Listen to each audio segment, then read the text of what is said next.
how energy traded on markets is delivered to and paid by final consumers. Let's discuss about that.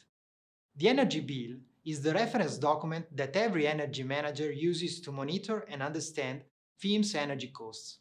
Within an electricity or natural gas bill, it is possible to find the main contractual details, data concerning the customer, technical parameters such as the available power, and finally the reference billing period.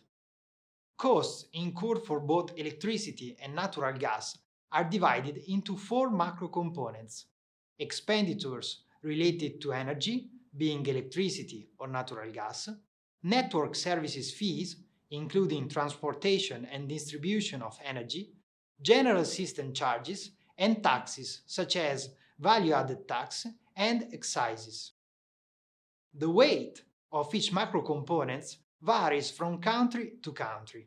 Despite this, the energy component historically accounts for almost 50% of the total energy cost, while the remainder is divided between network fees, system charges, and taxes.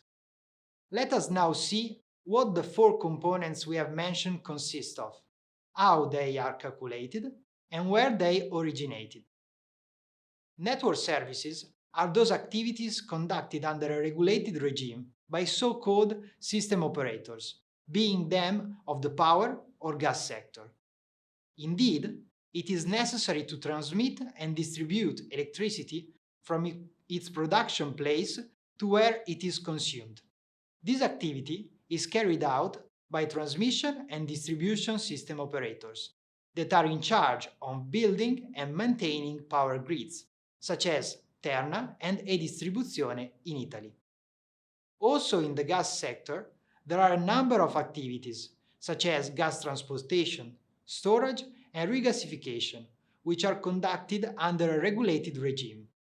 This means that the national regulatory authority of each country defines the expected remuneration for these activities and collects the needed money through customers' bill. General system charges are due to finance all incentivization or exemption mechanisms exploited in the energy sector to promote renewables and support vulnerable consumers. Almost in every European country, the major part of these charges is used to finance some form of economic incentive for renewable energy sources, which have been put in place mostly between 2005 and 2015. The remaining charges are used to finance a further set of energy-related interventions, such as the promotion of energy efficiency measures and the support to vulnerable citizens or energy-intensive industries. The application of system charges to the different categories of final consumers is defined by the Energy Authority, as for the case of network fees. The energy price is the only non-regulated part of the bill, meaning that it depends on the contract signed between the retailer and the consumer. Electricity and natural gas suppliers operate within so-called power exchange platforms, where commodities are sold and bought on an hourly basis. Energy trading is a free market activity, and day-ahead market platform is where the major part of European electricity and gas volumes is traded every day. Market platforms where energy is traded are like pools where every seller and buyer submits its offer to sell and buy energy. These offers refer to the same market product, which is hourly energy, and are characterized by a price in euros per megawatt hour and the volume in megawatt hour. The presence of a single market platform managed by an independent market operator ensures greater liquidity, full transparency, and minor counterparty risk, since the market operator provides the required guarantees with respect to payments for sellers and energy delivery for buyers. Because of this energy trading framework is the standard way to sell and buy energy, defining commodities volumes and prices worldwide. On power exchange platforms, the energy price is set by a three-step procedure.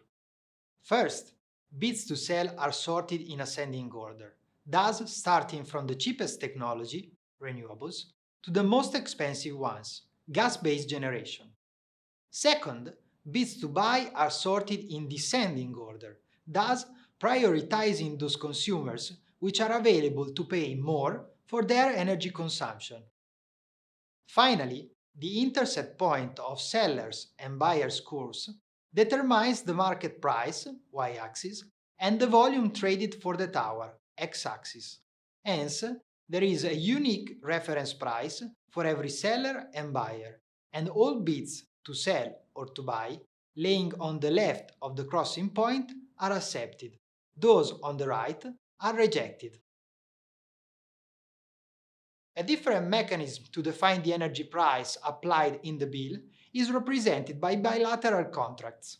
In this case, there is a direct agreement between one seller and one buyer, who define together non-standard private contracts. This trading scheme ensures low transparency and implies a higher counterparty risk for both parties involved.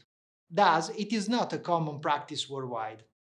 However, bilateral contracts have been recently diffusing thanks to power purchase agreements, PPAs, which are a form of bilateral contract used to finance, produce, and consume renewable energy.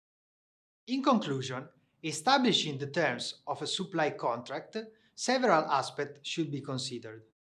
The energy price indexation, which usually depends on some energy sector indexes like TTF or Brent, the duration of the contract, which depends on the expectation of future price evolution, the variability of the energy price, which can be fixed for long periods, subject to cap and floor mechanisms, or be highly variable, changing hourly or based on some time bands. The generation mix, which is usually used to define the carbon footprint and carries with it so-called renewables guarantees of origin. The legal clauses related to change in law, force majeure treatment, and cancellation rights. Understanding how energy is paid is fundamental to monitoring energy cost variation and assessing future expectations about energy expenditures.